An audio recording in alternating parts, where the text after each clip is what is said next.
Savez-vous que la voie la plus utilisée pour immigrer au Canada, c'est celle du visa étudiant? Mais seulement depuis 2024 et 2025, beaucoup de choses ont changé.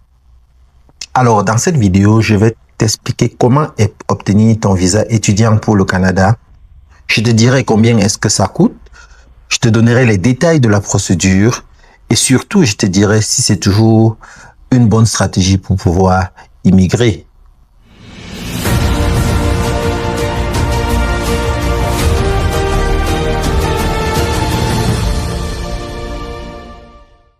Bonjour à tous et bienvenue sur votre chaîne Réussite, la chaîne qui vous permet d'apprendre, d'entreprendre et de réussir.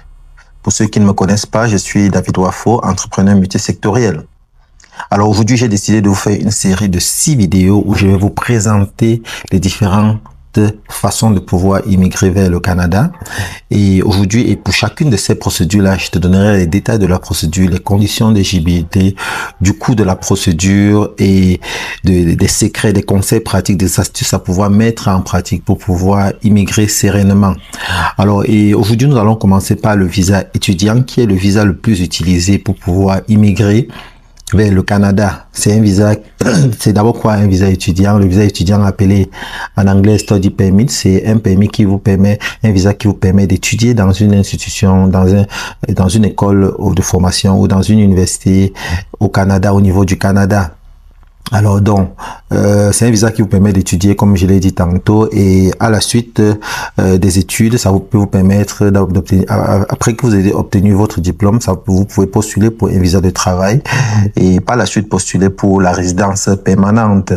Donc déjà, quelles sont les conditions d'éligibilité pour toi qui est en Afrique ou n'importe où dans le monde et qui souhaite immigrer vers le Canada? La première condition d'admission, c'est de quoi? De pouvoir obtenir une admission dans une institution, un centre de formation ou alors une université agréée au Canada, parce que c'est l'élément le plus important. C'est par là que tout commence. Dans la lettre d'admission, c'est la première condition d'éligibilité.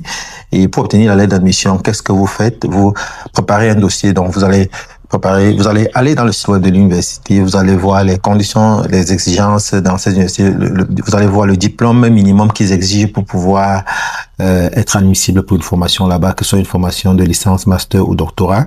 Vous allez voir, ils vont donner la liste des documents qu'il faut, si ils sont en français ou en anglais et qu'il faut traduire, ils vont le préciser, il y aura les frais de préinscription qu'on paye. Et quand vous avez payé ça, vous avez soumis votre dossier. Le plus souvent, ça se fait en ligne. Vous allez obtenir une lettre d'acceptation et une fois que vous avez obtenu cette lettre d'acceptation là, vous pouvez commencer votre dossier, votre procédure de demande de visa. Donc le premier élément, comme je l'ai dit, c'est c'est la lettre d'admission. Le deuxième critère d'éligibilité, c'est quoi? C'est la preuve financière. Donc, vous devez prouver que vous avez suffisamment de moyens pour pouvoir payer vos frais de scolarité, pour pouvoir vous loger, pour pouvoir payer votre transport, pour pouvoir vous nourrir pendant que vous êtes étudiant au Canada. Et actuellement, le Canada exige entre 20 000 et 23 000 dollars canadiens comme exigence financière pour pouvoir, comme coût de vie moyen annuel. Donc, ça veut dire que quoi? Quand vous voulez demander votre visa étudiant, vous devez vous assurer que vous pouvez justifier que vous avez annuellement entre 20 et 23 000 dollars canadiens. Oui, ça, c'est exclure les frais de scolarité. Donc, en plus des frais de scolarité, vous devez pouvoir justifier dans vos relevés bancaires que vous avez au moins ce montant-là. Oui, voilà. Donc, ça, c'est le deuxième critère, la capacité financière. Et la capacité financière, comme je l'ai dit, ça peut provenir de vous. Ça peut être que ce sont des sous que vous avez dans votre compte bancaire. Ça peut être le fruit de votre épargne, ou peut-être vous avez travaillé, vous avez économisé cette somme-là. Ou alors, ça peut être un parent, un garant qui s'engage de vous prendre en charge. Ça peut être votre parent, ça peut être un membre de votre famille qui rédige une lettre et produit ses relevés bancaires et ce qui s'engage à financer vos études pendant que vous serez au Canada. Donc, on va passer au troisième critère d'éligibilité qui est d'avoir un passeport valide, bon, de préférence valide pour toute la durée du visa. Ça, c'est le troisième élément. Le quatrième élément, c'est quoi? Vous devez avoir un casier judiciaire vierge parce que si votre casier judiciaire n'est pas vierge, vous n'avez pas de chance de pouvoir obtenir un visa d'études au Canada. Donc, c'est pour ça qu'il est important de toujours rester exemplaire de manière à ce que vous conservez toujours un casier judiciaire vierge parce que ça vous offre les portes. Alors, également, l'élément suivant, c'est quoi? Le cinquième élément, c'est quoi? C'est la visite médicale. Donc, vous devez être sûr que vous êtes en bonne santé. Ça ne veut pas dire que si vous avez des maladies chroniques, par exemple, vous ne pouvez pas immigrer au Canada, mais il y a des trucs qu'ils veulent vérifier et tout ça. Donc, quand vous avez fait l'élément médical, c'est le 5e élément des critères d'éligibilité. Vous devez être en bonne santé pour pouvoir immigrer au Canada. Alors, on va passer maintenant au 3e élément qui est le processus. Alors, le processus se résume en quelques étapes. La première étape, c'est quoi? C'est, comme je l'ai expliqué tantôt, c'est de trouver une école d'admission. Ça, c'est l'élément numéro 1. Deuxième élément, c'est quoi? C'est recevoir la lettre. Donc, une fois que vous avez trouvé la lettre d'admission et que vous avez soumis le dossier, que vous recevez la lettre d'admission, c'est ça l'étape 2. Et maintenant, l'étape 3, c'est quoi? Vous préparez les documents. Donc, les documents, c'est quoi? J'ai dit les relevés bancaires, la lettre de motivation et vos diplômes. Ça, je l'ai déjà dit très haut. L'élément numéro 4, c'est quoi? Donc, vous soumettez votre demande. Une fois que vous avez réuni tous les documents là, vous allez soumettre votre document. Vous allez passer à la biométrie et payer les examens médicaux. Donc, voilà les étapes résumées. Bon, maintenant, le coût du visa, combien est-ce que ça coûte? Donc, les frais de demande de visa étudiant, c'est 150 $ canadiens. Les frais d'examen biométrique, c'est 85 $ canadiens. Et les frais de visite médicale, c'est 200 $ canadiens. Les examens médicaux, il y a des médecins agréés par le gouvernement canadien dans chaque pays.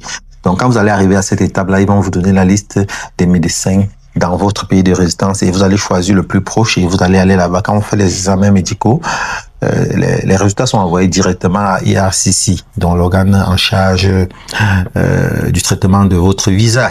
Donc voilà, et je ne saurais finir cette vidéo sans vous donner les avantages et les inconvénients du visa étudiant et quelques conseils pratiques. Donc, l'avantage avec le visa avec le visa étudiant, c'est quoi? C'est que pendant que vous êtes étudiant, vous avez la possibilité de travailler jusqu'à 20 heures par semaine. Donc, vous pouvez avoir un boulot part-time, c'est-à-dire à temps partiel, que vous exercez pendant que vous étudiez.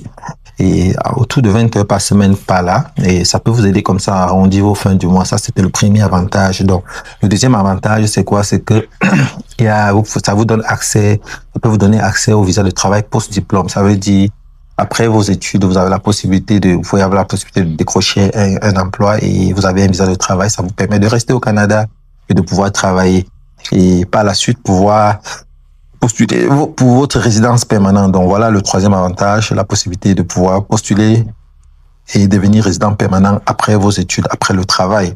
Donc, inconvénient, vous savez, il y a tous des inconvénients. L'inconvénient majeur ici, c'est quoi? C'est que les frais d'études sont élevés au Canada, il faut le savoir. Donc, prenez toujours la peine de bien vous renseigner, de savoir combien est-ce que ça coûte de pouvoir étudier, combien est-ce que le programme que vous faites coûte. C'est vrai, les tarifs varient selon les universités, mais ça coûte cher quand vous n'êtes pas résident permanent. Donc, les frais d'études coûtent cher, c'est le premier inconvénient.